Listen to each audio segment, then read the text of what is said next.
Darren Mickey, well back there is Marty and Ivy Lee.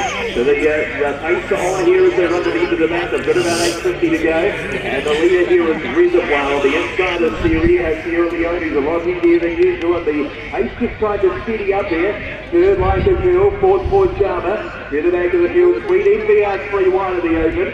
In the scene, I think we've got John Warrior and Pepperoni. They just really eased off there mid-race. Well back is Marty.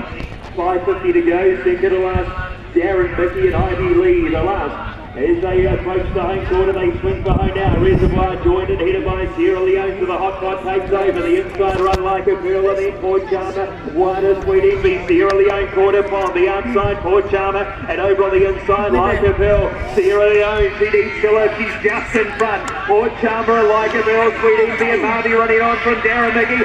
Sierra Leone in front. No good thing. Up on the inside like a girl. Port Charmer like a girl. Sierra Leone 6 minutes there. He's following like a girl. Good up. Like a girl has gone on to beat Sierra